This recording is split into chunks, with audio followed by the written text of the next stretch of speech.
Hello everyone, welcome back to my channel insight law. आज हम बात करने वाले हैं ह्यूमन राइट्स की। ह्यूमन राइट्स क्या होते हैं, क्या उनके एसेंशियल्स हैं, फंक्शंस हैं, क्या हैं, आज हम सब देखेंगे। तो सबसे पहले ह्यूमन राइट्स से हमें ये पता चलता है कि ये एक ऐसे राइट्स हैं जो एक ह्यूमन बीइंग को मिलते हैं जस्ट बिकॉज कि वो एक ह्यूमन फैमिली में उसने जन्म लिया है। इसीलिए ही हम सबको, जो भी हम लोग, कोई भी इंसान है प्लानट पर, पूरे वर्ल्ड में, हर किसी के पास ह्यूमन राइट्स हैं। क्यों? क्योंकि हम सब ने as a human being human family में बर्थ लिया है। अब देखो, राइट्स तो जानवरों के होते हैं, एनिमल राइट्स वो अलग होते हैं और इंसानों के अलग होते हैं। दोनों के पर्पस ज़िंदगी की तरफ अलग होते हैं। तो ऐसे ही करके जो राइट्स हैं, ह्यूमन राइट्स सिर्फ ह्यूमंस को मिलते हैं, ये एनिमल्स पर फंक्शन नहीं करते हैं ये राइट्स। ठीक है। और जो कुछ कंट्रीज़ हैं जिन्होंने आज भी, जिनके यहाँ बोलते हैं कि इनके यहाँ ह्यूमन राइट्स नहीं है, तो इट्स जस्ट कि आपकी जो सरकार है, जो आपकी स्टेट है, वो इन राइट्स को रिकॉग्नाइज करते हैं। यानी कि मान्यता देती है कि भाई कल को अगर हम बीइंग द गवर्नमेंट या कोई और अदर इंडिविजुअल आपके ह्यूमन राइट को वायलेट करता है, तो आप हमारे यहाँ कोर्ट में आकर उसके लिए केस फाइल कर सकते हो। ह्यूमन राइट्स चाहे सरकार दे या ना दे, होते सबके पास है, बट ड्रॉबैक ही हो जाता है अगर सरकार मान्यता नहीं दे रही है, रिकॉग्नाइज नहीं कर रही है। तो जब कल को कोई आपके राइट को वायलेट करेगा, तोड़ेगा, आपको नुकसान पहुंचाएगा, तो जाके मदद किससे मांगोगे?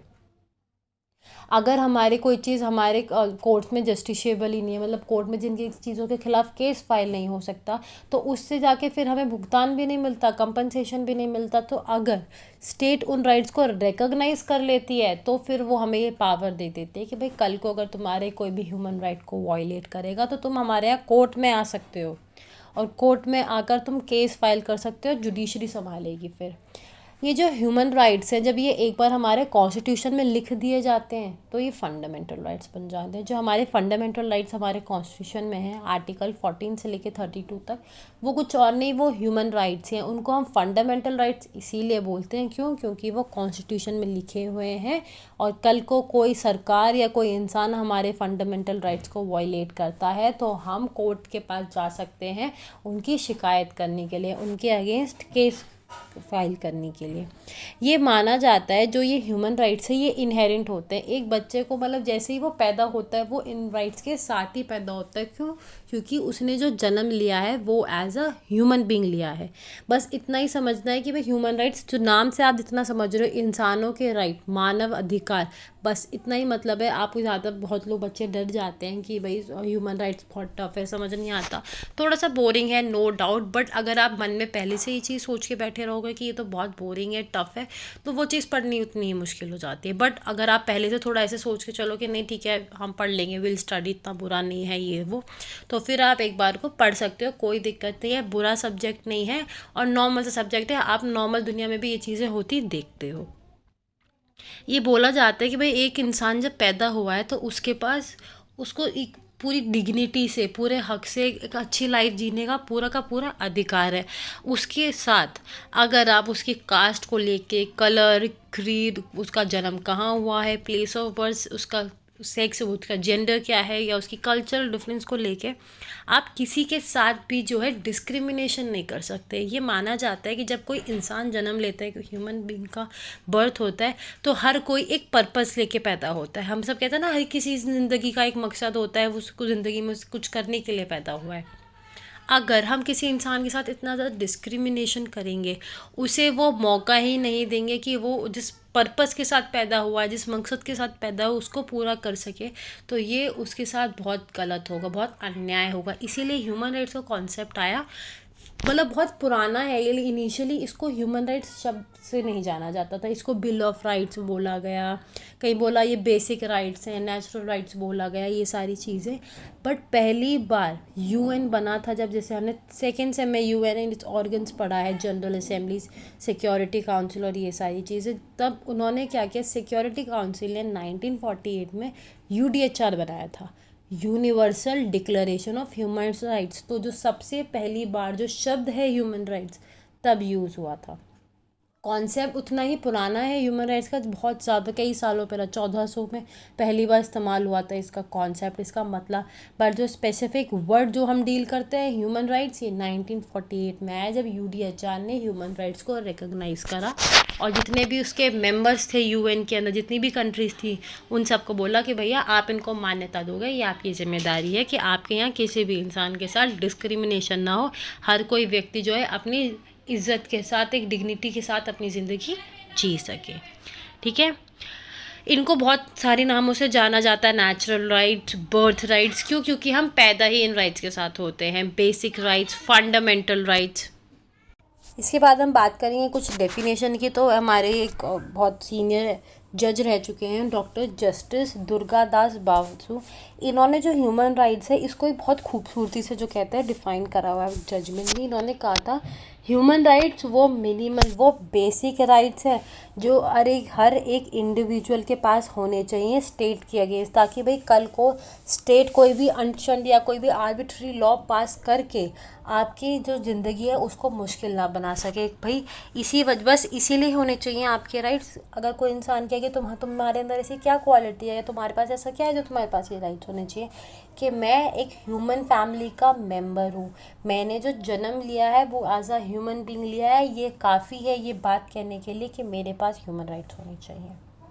मैंने जब जन्म एज अ ह्यूमन बीइंग लिया है, मैंने बर्थ लिया एज अ ह्यूमन बीइंग, तो मुझे पूरी के पूरा हक है कि मैं इन राइट्स को एक्सरसाइज करूँ, और ये राइट्स मेरे अंदर इनहेरेंट है। जब मैं पैदा हुआ तब इनके साथ पैदा हुआ था। तो ये चीज़ इन्होंने जस्टिस दुर्गा दास बासु ने कही थी, और बहुत खूबसूरती से जो है इसको डिफ़ाइन करा था। वहीं अगर हम यूडीएचआर की डेफिनेशन देखें तो वो ये कहता है rights derived from the inherent dignity of the human person. ये वो राइट्स हैं जो कि एक इंसान के अंदर इनहेरिटेड, क्यों, डिग्निटी के साथ जीने के लिए जब वो पैदा होता है तभी। इन्हीं राइट्स को जब हमारा कॉन्स्टिट्यूशन गारंटी कर देता है तो उसको हम फंडामेंटल राइट्स बोल देते हैं। क्यों? क्योंकि अभी हमारे कॉन्स्टिट्यूशन में लिखे हुए हैं, और कोई भी इंसान अगर हमारे साथ गलत करेगा तो हम हमारे कोर्ट्स में जा सकते हैं उनके अगेंस्ट केस फाइल करने के लिए। अगर आपको कोई भी डाउट होगा फंडामेंटल राइट्स के बारे में या कुछ भी है कि रिलेटेड, तो आप मुझे कमेंट सेक्शन में पूछ भी सकते हैं। अब हम बात करेंगे कैरेक्टरिस्टिक्स की, भाई क्या है ह्यूमन राइट्स, क्या नहीं, क्या इंपॉर्टेंस है क्या नहीं। ह्यूमन राइट्स आर इनएलिएबल, कि भैया इन्हें कोई आपसे छीन नहीं सकता। हर एक इंसान के पास ये बर्थ राइट है। जैसे सांस लेना, खाना खाना, पानी पीना, ये सब हमारे बर्थ राइट्स है। जन्म लिया है तो भाई सांस भी लेंगे, खाना भी खाएंगे, पानी भी पिएंगे। तो यही राइट्स ऐसे राइट्स हैं जो कि कोई भी इंसान से लिए नहीं जा सकते, उसके पास हैं, चाहे वो कोई भी कैसे भी रंग का है, किसी भी कास्ट से आता है, किसी भी जगह से, किसी भी कल्चर से उठ के आता है, नो मैटर व्हाट। जो ये ह्यूमन राइट्स हैं हर किसी के पास बराबर होंगे। आप किसी इंसान से उन्हें छीन नहीं सकते, इवन आफ्टर डेथ।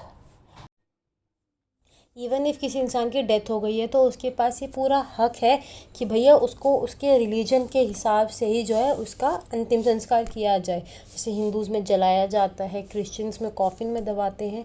तो भाई जो उसका रिलीजन जैसे बात कहता है वैसे ही की जानी चाहिए। ये भी इंसान के पास पूरा का पूरा हक है। ये नहीं कि उसकी आज डेथ हो गई तो उसका कोई ह्यूमन राइट नहीं है, कोई डिग्निटी नहीं बची, कुछ नहीं, ऐसा कुछ नहीं है।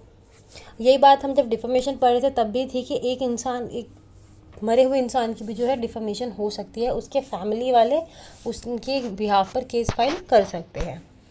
उसके बाद आते हैं human rights are essential and necessary. Obviously human rights जो है वो एसेंशियल और नेसेसरी राइट्स हैं। क्यों? क्योंकि एक इंसान ने जब जन्म लिया है तो भैया उसका वेलफेयर भी होगा, वो एक मकसद ही पूरा करेगा। भाई जन्म लेके आया, कुछ ना कुछ तो करेगा अपनी ज़िंदगी में।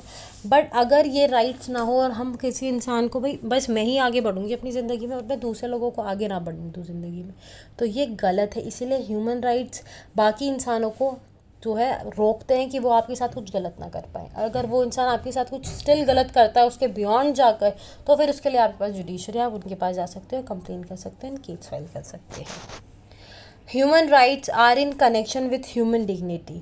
कोई भी इंसान birth as a human being लिया, अमीर है गरीब है, इज़्ज़त के साथ जीने का हक हर किसी को। अगर कोई इंसान 2 वक्त की रोटी भी कमा रहा है, चाहे गरीब ही है, लेकिन इसका मतलब ये नहीं कि उसकी कोई इज़्ज़त नहीं है, कोई डिग्निटी नहीं है।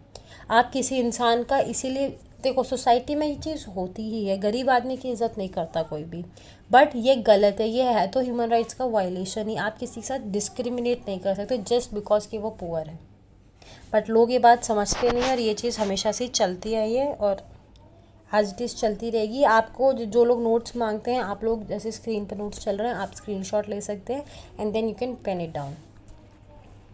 Human rights are irrevocable.